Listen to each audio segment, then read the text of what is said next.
तो हमने last class में जो क्वेश्चन मैंने दिया था उसमें लिखा हुआ था कि a pair one is tossed two times resulting in equiprobable space H H D H D D H H ये सब है ना। ये सैंपल स्पेस था। ये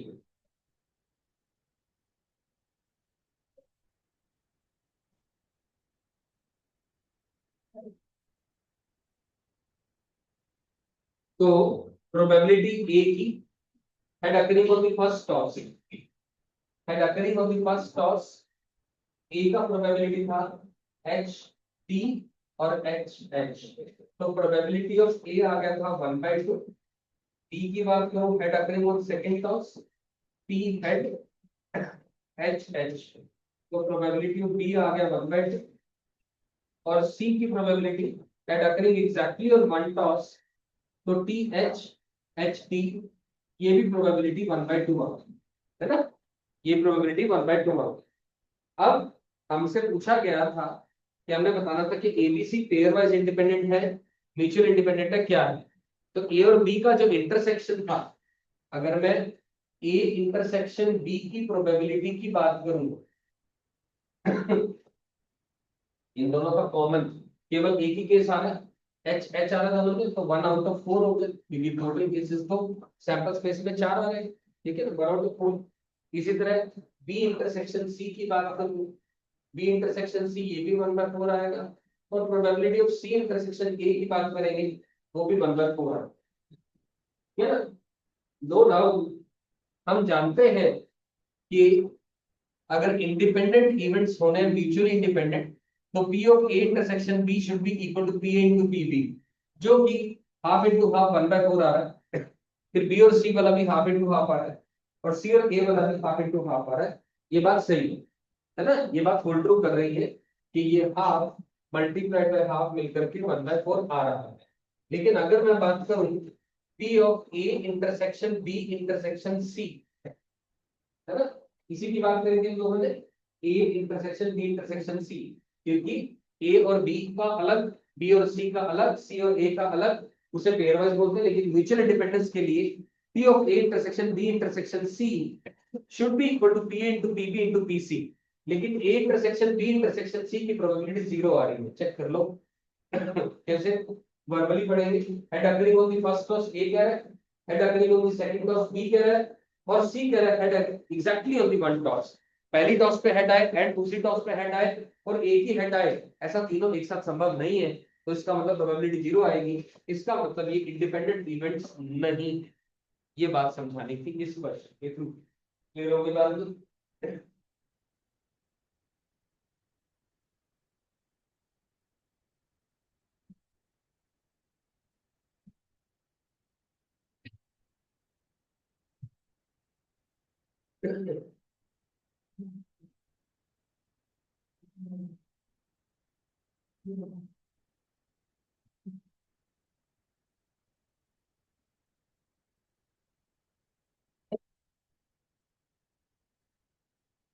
डन होगी बात। टॉपिक का नाम लिखते हैं बाइनोमियल प्रोबेबिलिटी।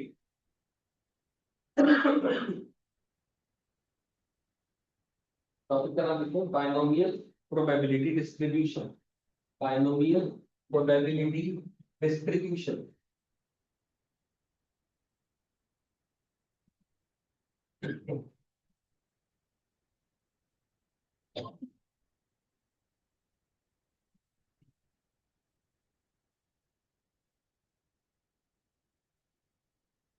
लिखो जरा for an independent trials for an independent trials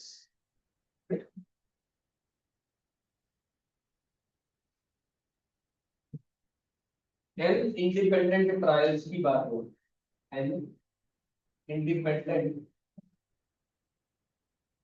trials की बात करें। if each trial if each trial has two outcomes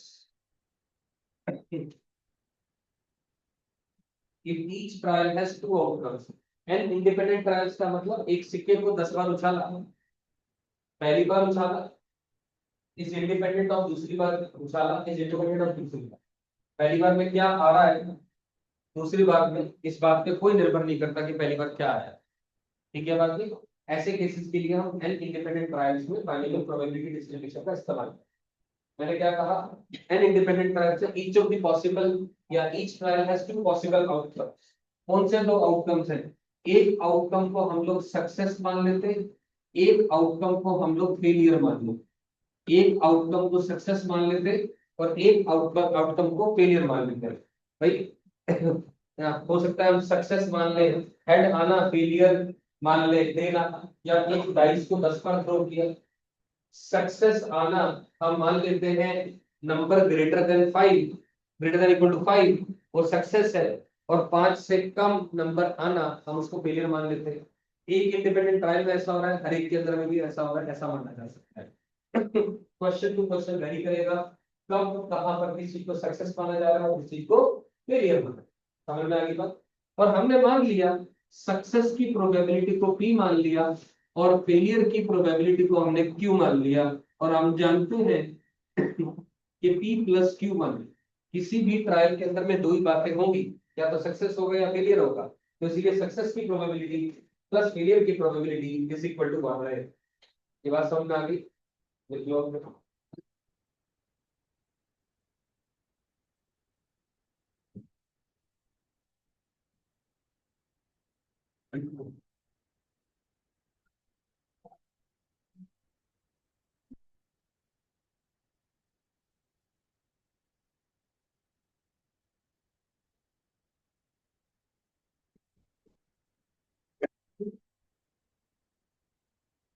success की और फेलियर की प्रोबेबिलिटी दोनों का एडिशन बना। अब नीचे लिखो प्रोबेबिलिटी ऑफ आर सक्सेसेस,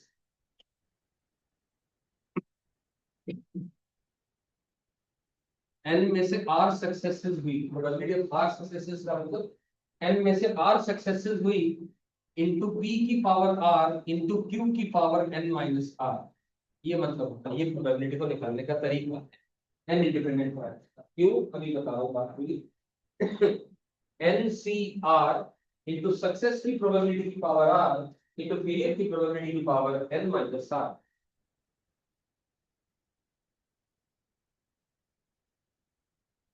ये वैसी बात हुई, मान लीजिए एक एक्सपेरिमेंट है, आप इस बात को ऐसे समझो, एक एक्सपेरिमेंट है 4 बार किया गया, 4 बार इंडिपेंडेंटली किया गया एक एक्सपेरिमेंट। ठीक है। और मान लो 3 बार सक्सेस आई और 1 बार फेलियर हुआ उस एक्सपेरिमेंट के अंदर, तो हम क्या कहेंगे, सक्सेस सक्सेस सक्सेस फेलियर, या फिर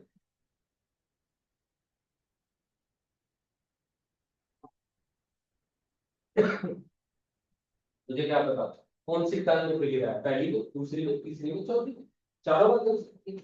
यहाँ तो 4 बार एक एक्सपेरिमेंट किया, 3 बार success I, 1 bar failure I, उनको गिनती गिन लिया, तो कायदे से ऐसा लिख सकता हूँ मैं। ये एक सक्सेस की प्रोबेबिलिटी मान लो, प्रोबेबिलिटी ऑफ सक्सेस मान लिया p है, और प्रोबेबिलिटी ऑफ फेलियर मान लिया q है, तो ये p का क्यूब इंटू क्यू लिखा है, ये भी P square into Q into P लिखा है, तो पी क्यूब इंटू क्यू लिखा है, तो पी क्यूब इंटू क्यू कितनी बार आ गया, 4 बार आ गया, तो ये आंसर आएगा फाइनली। क्लियर।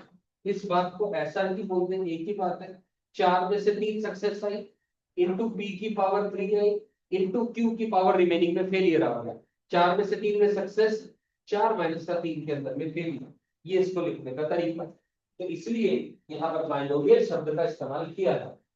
समझ में आ गई बात? गिनती कितना पड़ेगा वरना तो गड़बड़ हो जाएगी।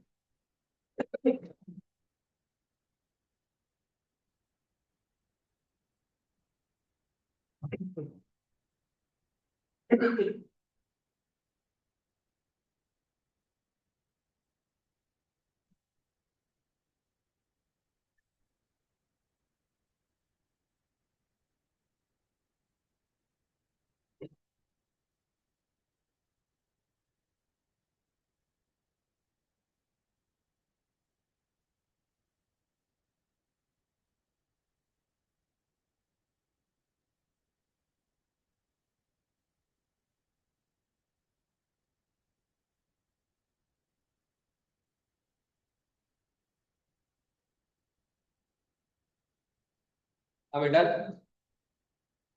कोई टेंशन नहीं आता, ऑल ओके। क्वेश्चन लिखो, a pair of dice is thrown 6 times, a pair of dice is thrown 6 times, comma, getting a doublet is considered as a success. Getting a doublet is considered as a success. Doublet आना success माना जाएगा।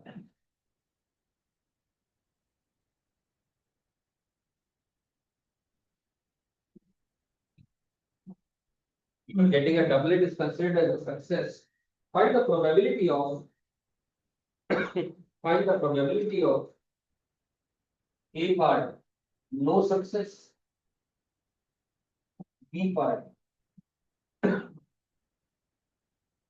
exactly one success, C part at least one success,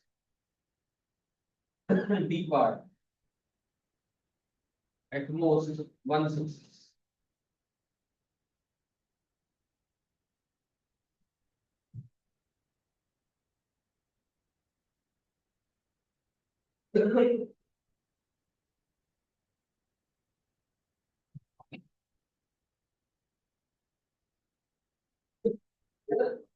Getting a doublet is considered as a success.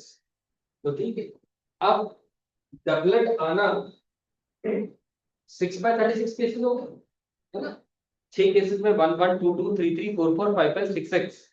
तो probability success की मैं probability of success को मैंने छोटा p माना, which is 6/36, which is 1/6। Probability of failure मैंने q माना, which is 1 minus का 1/6, which is 5/6। क्लियर होगी बात? ये एक ट्रायल की बात है। ऐसे ऐसे 6 ट्रायल किए गए, 6 बार पेयर पेयर पेयर पेयर को थ्रो किया गया, क्योंकि एक से ज्यादा बार ऐसा हो रहा है इस क्वेश्चन में, इसीलिए यहां से समझ में आया इस क्वेश्चन में बाइनोमियल प्रोबेबिलिटी डिस्ट्रीब्यूशन का इस्तेमाल किया। क्लियर होगी बात? पहला पार्ट क्या कह रहा है, नो सक्सेस, तो खत्म हो गई बात। 6 में से 0 बार सक्सेस, p की पावर 0 इंटू q की पावर 6, आंसर आ खत्म हो गई बात। तो पहले केस था, फिर एग्जैक्टली वन सक्सेस, 6 में से एक बार सक्सेस, p की पावर 1 q की पावर 6 माइनस। क्लियर हो गई बात?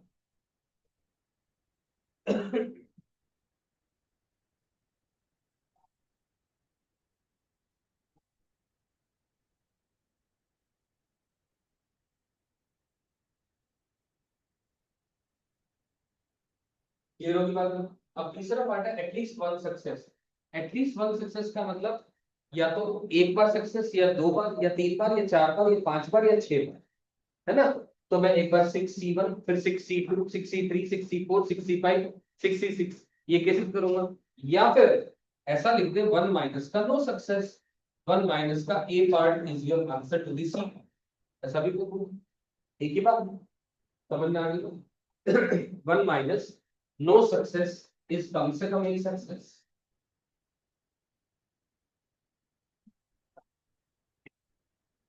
और डी पार्ट है एट मोस्ट वन सक्सेस। तो A part plus B part is your D part. At most one success का मतलब ज्यादा एक बार सक्सेस, या तो 0 बार सक्सेस या एक बार सक्सेस। क्लियर हो गई बात? कोई कंफ्यूजन इसमें?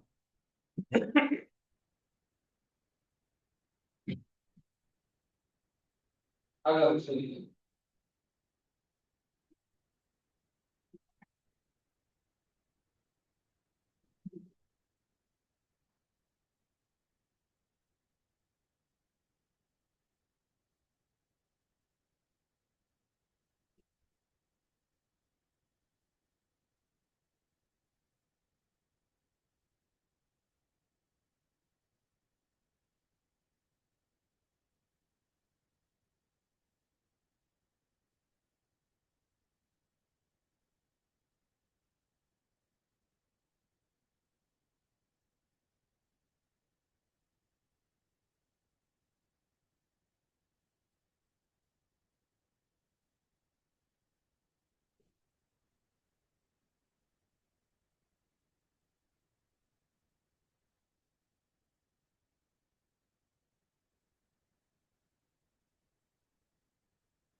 अब डन होगी बात है। A coil, क्वेश्चन लिखो, a coil is twice as likely, a coil is twice as likely to land heads as tails. A coin is twice as likely to land heads as tails.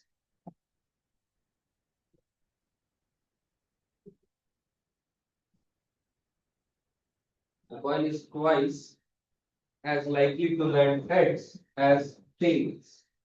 Clear बात? आगे बढ़ो. In a sequence of 5 independent trials,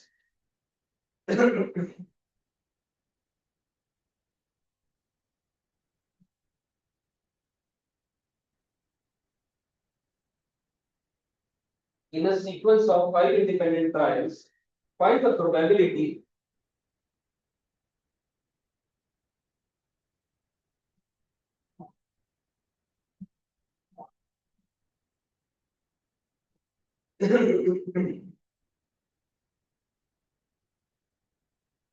in a sequence of 5 independent trials, find the probability that the third head find the probability that the third head occurs on the fifth toss. Third head occurs on the fifth toss. तीसरा head पांचवें toss पर आ रहा है, इस बात की संभावना बतानी. तो twice as likely to land head as tails. Tail के मुकाबले हेड की प्रोबेबिलिटी दुगनी है, ये बोला गया. तो हेड की प्रोबेबिलिटी 2p है, टेल की प्रोबेबिलिटी p है. हमें पता है 2p प्लस p तो 1 होगा, तो p की वैल्यू 1/3 है. तो प्रोबेबिलिटी ऑफ हेड आ गया 2/3 और प्रोबेबिलिटी ऑफ टेल आ गया 1/3. इतनी बात सबको क्लियर होगी? क्लियर?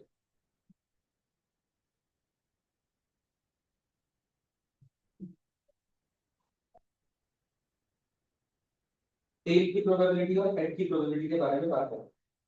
अब आपसे बोला गया है in a sequence of 5 independent trial, obviously बात है, फिर दोबारा पैरामीटर की बात करें, 5 ट्रायल्स की बात करें. Probability that the third head occurs on the fifth toss. पांचवा टॉस, फिफ्थ टॉस पर थर्ड हेड आ रहा है. थर्ड हेड हेड आएगा तो उसकी प्रोबेबिलिटी 2/3 आ गई. ये third head occurs on the fifth toss. ये फिफ्थ टॉस पर थर्ड हेड आ गया, तो मतलब इससे पहले कितने हेड आए होंगे? दो. दो हेड आने होंगे और दो टेल आने होंगे. और हेड आने को सक्सेस मानता हूं मैं अगर, तो 4 में से 2 सक्सेस आ गई, यानी 2/3 की पावर 2 आ गई और 1/3 की पावर भी 2 आ गई. ये आपका फाइनल आंसर आ गया, खत्म हो गया. तीसरा हेड पांचवें टॉस पर आ रहा है, तो इसका मतलब उससे पहले 2 हेड आए होंगे. वो पहली दूसरी प्लेस पर आए, पहली तीसरी पर आए, तीसरी चौथी पर आए, वो कहीं की पॉसिबिलिटी एग्जिस्ट करती है. क्लियर होगी बात?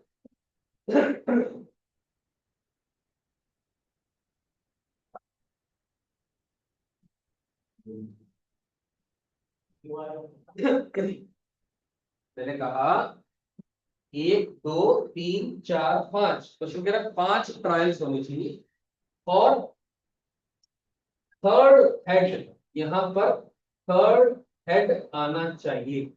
तो थर्ड हेड आया तो मतलब इससे पहले कितने हेड आए?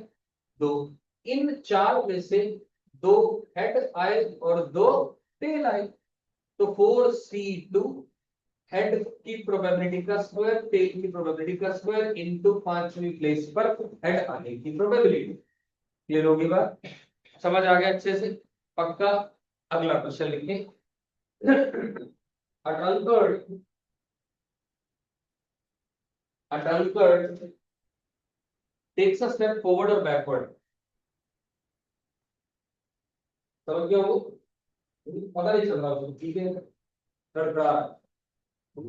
A drunkard takes a step forward or backward. The probability, next time, the probability that he takes a step forward The probability that it takes a step forward is 0.4. The probability that it takes a step forward is 0.4. Again, find the probability. Find the probability that at the end of 11 steps, find the probability that at the end of 11 steps, he is one step away. He is one step away from the starting point.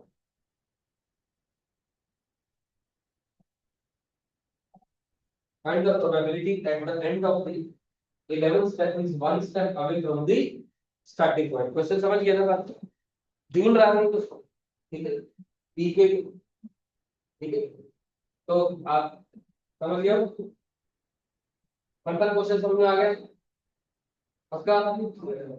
Very good, करो try.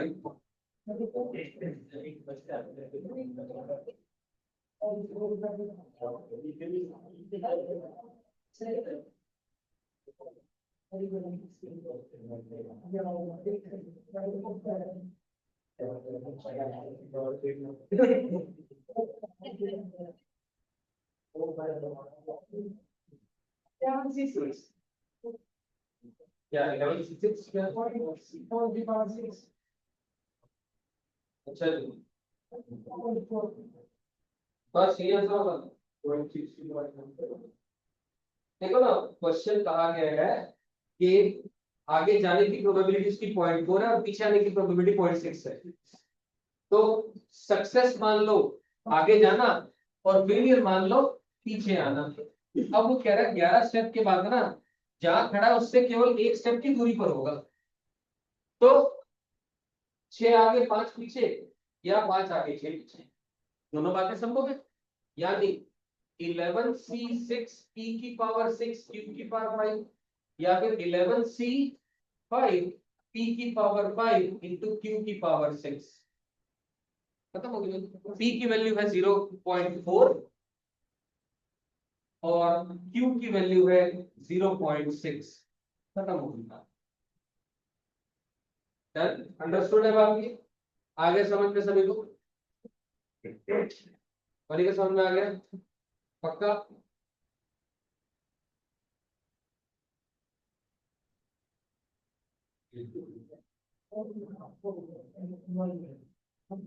Nitika clear हो गया? आया ना? पक्का? हमें समझ आ गया सभी को? चलने आगे टॉपिक का नाम टोटल प्रोबेबिलिटी थ्योरम।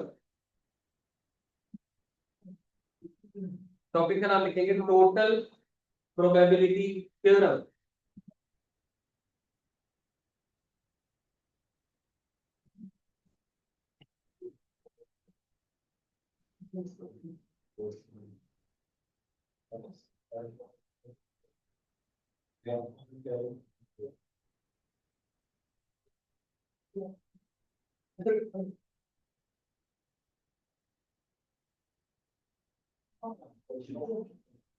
देखो भाई, दो टॉपिक्स कायदे से 3 टॉपिक्स बच गए हैं, लेकिन 2 इंपॉर्टेंट है। एक टोटल प्रोबेबिलिटी जो पढ़ा रहा हूं, एक इससे अगला टॉपिक आएगा बेस थ्योरम। आज मैं टोटल प्रोबेबिलिटी खत्म करा दूंगा। अगली क्लास में एक बेस थ्योरम बचेगा और एक और टॉपिक है, वो चैप्टर खत्म हो जाएगा। फिर तो क्वेश्चन में इसके जितने मर्जी किए जा सकते हैं। Clear?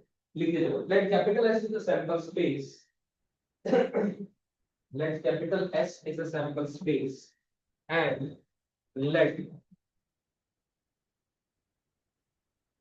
E1 comma E2 up till E base n, E1 comma E2 up till E base n be n mutually exclusive and exhaustive events.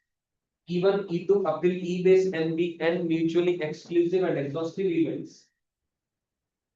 N mutually exclusive and exhaustive events associated with the random experiment.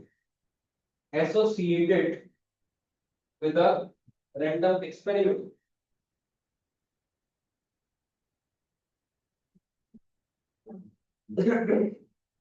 E1, E2, E3 up till En, E4 up till En, be n mutually exclusive and exhaustive events associated with a random experiment. आगे देखिए, if capital A is any event, if capital A is any event which occurs with capital A is any event which occurs with E1 or E2 or E3 or E4 up till or En. If capital A is any event which occurs with E1 or E2 up till or E base n, then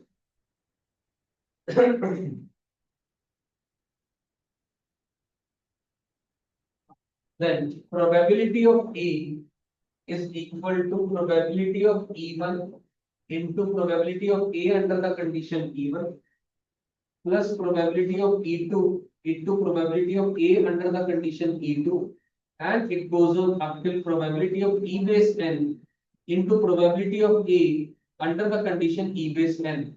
ये लिखो, मतलब सारा समझाऊंगा ढंग से।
बेटा, अब मेरी बात को समझो, देखो जरा सोचो।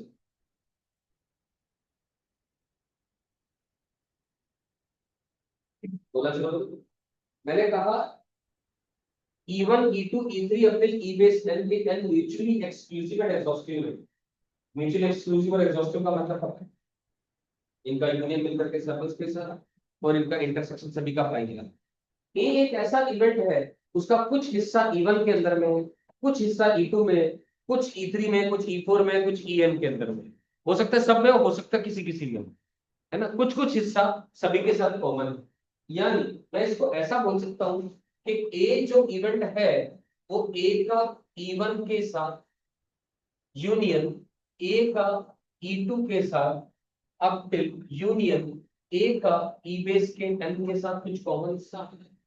ए क्या है, मैं टुकड़ों में ऐड कर रहा हूं, ये हिस्सा ए इंटरसेक्शन E1 यूनियन यानी एडिशन ए इंटरसेक्शन E2, फिर ये वाला एडिशन, फिर ये वाला एडिशन, फिर वो वाला एडिशन, इन सबको टुकड़ों टुकड़ों टुकड़ों में ऐड कर देंगे तो मिलकर के ए बन जाएगा पूरा का पूरा। समझ में आ रही है? ठीक है। अब यानी अगर मैं इसे प्रोबेबिलिटी की टर्म्स में बात करूं, it is P of A intersection E1, union का मतलब प्लस होता है, प्लस E2 वाला अब फिर P of A intersection E base n, इन सबकी प्रोबेबिलिटीज का एडिशन, ऐसा बोला जा सकता है। क्लियर हो गया? अब ध्यान से देखो, अब मैं ये हिस्से की बात कर रहा हूं, सुननी समझनी है बात ध्यान से। ये वाले हिस्से की कब बात करूंगा ना, पहले E1 होगा तब उसके अंदर में ए के होने की संभावना अंडर द कंडीशन E1 हो चुका है। मेरी बात समझ में आई? मैं क्या कह रहा हूं, मैं ये कहना चाह रहा हूं कि जब मुझे ये हिस्से की बात करनी है, ये हिस्से की बात कब करूंगा मैं, जब ये हिस्सा होगा, मुझे भी तो नहीं पता ना कि ये पूरा सैंपल स्पेस है, इस सैंपल स्पेस के अंदर में से ये हुआ कि नहीं हुआ कार्यक्रम। ये अगर हुआ तो उसके अंदर में उस पार्ट के होने की संभावना की बात हुई। मेरी बात समझ में आई? यानी सिंपल भाषा में बात करें तो probability of A under the condition event has been done, A की ये वाला कॉमन पार्ट, ये वाला part under the condition event has been done is equal to P of A intersection event divided by P of event. यानी यहां से निकल के आया ए का इवन के साथ जो कॉमन पार्ट है, इवन की probability multiplied bye A under the condition even की प्रोबेबिलिटी। मतलब इतने पोर्शन की जगह मैंने इसको लिख दिया कि इतने पोर्शन की जगह E1 की जगह E2 E3 की जगह आगे चलता जाएगा। उस लिहाज से देखा जाए तो ये टोटल प्रोबेबिलिटी ए की मैंने आपके सामने लिख दी है। ये टोटल प्रोबेबिलिटी नाम इसीलिए इसका कहा जाता है, सारों की प्रोबेबिलिटीज का एडिशन और इसके अंदर में कंडीशनल प्रोबेबिलिटी का ही इस्तेमाल है। समझ में आ गई मेरी बात? नहीं समझ आया दोबारा पूछेंगे।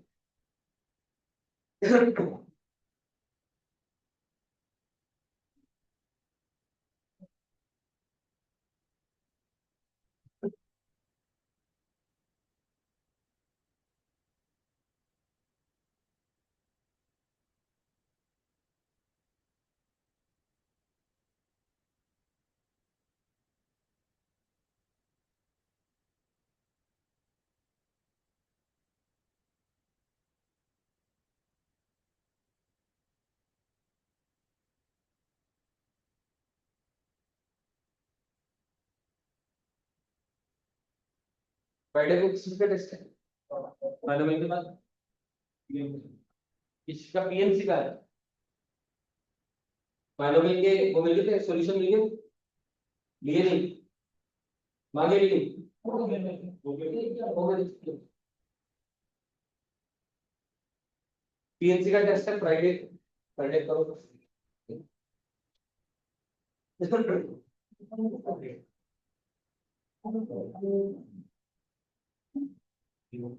सैटरडे को आपके पास 8 तारीख को, तो सैटरडे को मुझे पर्सनल अपना वर्क है, मैं क्लास नहीं ले पाऊंगा। मंडे को तो संडे की जगह तो मंडे को जो लेते हैं क्लास वो तो रहेगी, नहीं तो कोई दिक्कत नहीं है। ठीक है। एक मिनट मैं डेट चेक कर लूं फिर बता। एक मिनट। तो आपका टेस्ट एक दिन आगे पीछे कर लेंगे।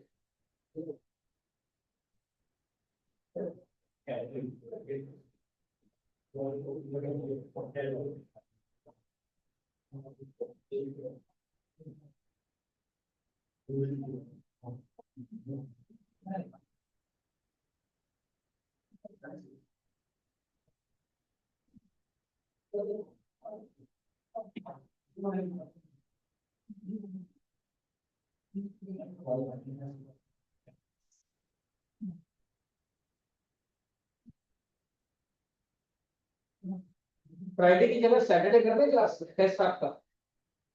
फ्राइडे की जगह सैटरडे कर दे। फ्राइडे को मेरी पूरी कोशिश रहेगी, मैं मॉर्निंग और इवनिंग दोनों में क्लास में लूंगा। ठीक है ना? उस दिन प्रोबेबिलिटी का निपटारा कर देंगे फ्राइडे। ठीक है ना? चलिए आगे बात करते हैं। तो ये आपके पास टोटल प्रोबेबिलिटी की बात आती है, टोटल प्रोबेबिलिटी या लॉग टोटल प्रोबेबिलिटी। ये क्वेश्चन लिखो जरा।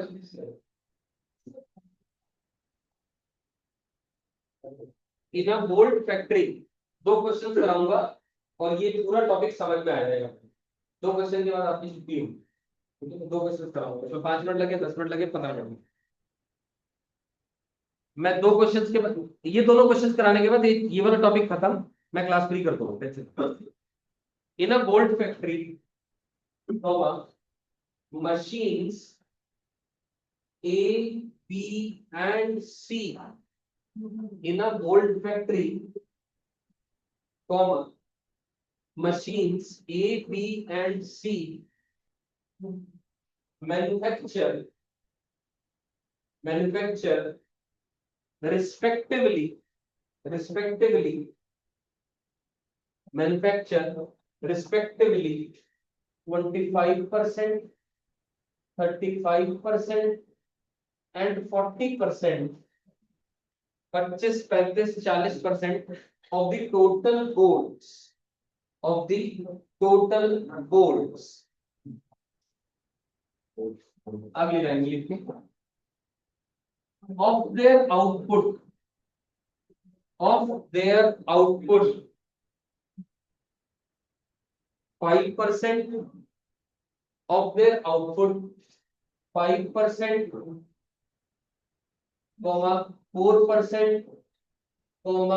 2% are respectively defective boards, are respectively defective boards. अगली लाइन लिखिए, a bolt is drawn at random, a bolt is drawn at random, a bolt is drawn at random from the product, a bolt is drawn at random from the product. What is the probability? Next one, what is the probability that the bolt drawn is defective? What is the probability? What is the probability that the bolt drawn is defective? इस बात की क्या संभावना है कि जो उठाया हुआ बोल्ट है वो डिफेक्टिव है? मशीन ए 25%, मशीन बी 35% और मशीन सी 40% बना रही है। उनके अपने अपने आउटपुट में से ए का 5%, बी का 4%, सी का 2% डिफेक्टिव है। आपने बोल्ट उठाया, क्या संभावना है कि वो डिफेक्टिव है? वो डिफेक्टिव ए का भी हो सकता है, बी का भी हो सकता है, सी का भी हो सकता है। यहां से ये क्लियर हो रहा है कि टोटल प्रोबेबिलिटी का सवाल है। यहां से समझ आ रही है बात, समझ आई मेरी बात?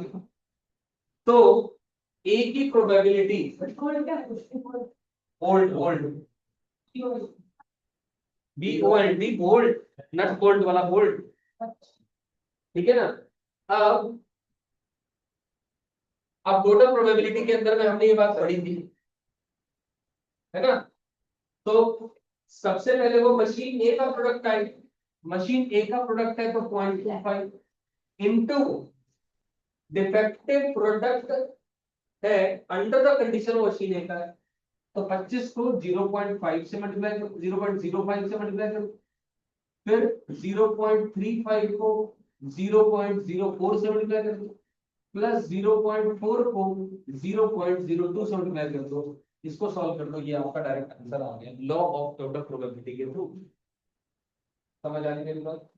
ए का आउटपुट की probability multiplied by defective under the condition A का product, same for B, same for C.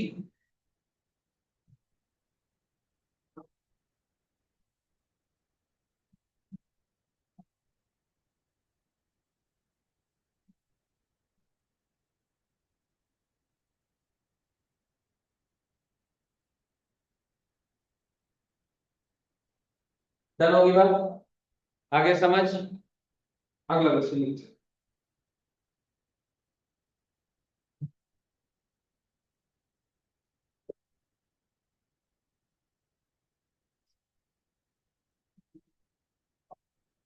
Question बोलना शुरू करो। There are two bags. There are two bags. Next line. The first bag contains 5 white, 3 black balls. First bag के अंदर में 5 white, 3 black balls है, bag 1। Bag 2 में लिख लो, ये रहा बैग 2, इसमें 3 white and 5 black balls।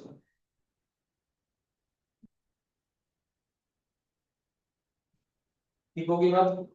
ये आगे two balls are drawn. Next line. Two balls are drawn at random. Two balls are drawn at random from the first bag. Two balls are drawn at random from the first bag.